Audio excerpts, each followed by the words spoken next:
Is it fair to say that the nightclub industry has been talking about for the last 18 months about trying to reopen safely, and actually this is a device to do so? I think, yes. Yeah, I think so. It is a device to do so because we've had 16, 17 months where these places have been shut. And as we all know, the hospitality industry has been hit harder than most. It's not had a great run at all. The support that the sector had has been pretty limited compared to other sectors. It's always been the first thing to close and the last thing to reopen. And if my personal view is, if this is going to make these sort of things safer, then so be it. One thing I think we do have to remember, we just saw it in the VT with Boris there, is that it's not just clubs, it's other large-scale events as well. So one assumes if you go to a gig or to a concert or maybe even to a sports stadium, you're going to be expected to have this vaccine passport. And James, but the problem is, I mean, there's clearly people who've got massive ideological problems with this, the state essentially forcing private businesses to ask their clients to reveal their medical records just so they can go and have a dance. And isn't the concern that nightclubs have already been struggling quite a lot over the last decade or so? Far few of us are going clubbing now. And this will be the death knell for many clubs because young people simply just will not go. I think there is an element of that. They've obviously had a lot of blows over the last decade or so, like you say.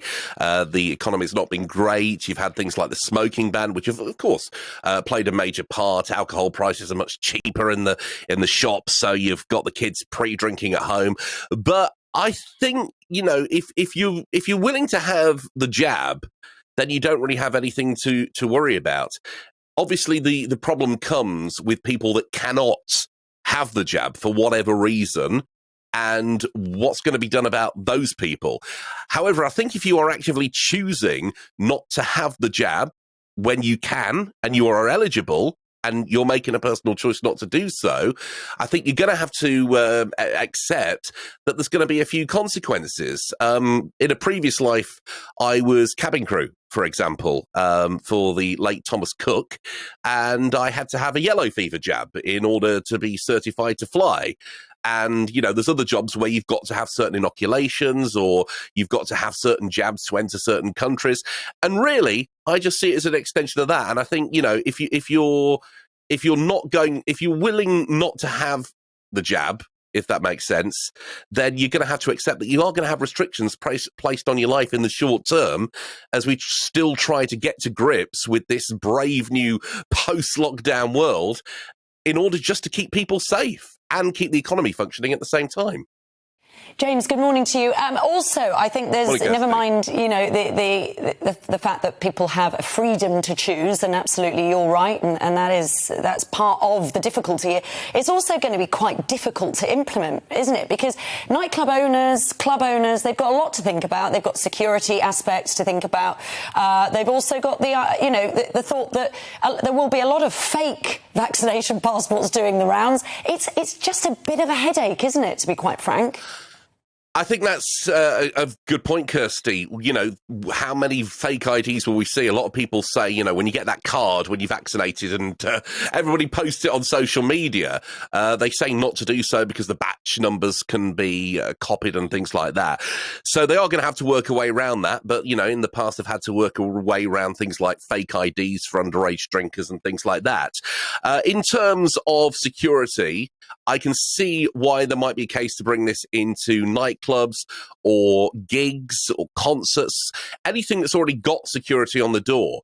Where I'm not expecting this to come into use is in pubs, for example, because pubs, you don't have security on the door, and the average pub really cannot afford to pay a doorman during their licensing hours just to check the vaccine passports.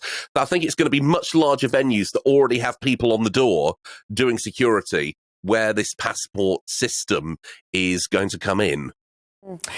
James, just finally, I mean, are you concerned? This is your livelihood too. This is your work. You've missed this. It must have been a very difficult, and I'm sorry, 18 months or so for you. Are you worried this could kill the industry, so to speak, if this did come into effect?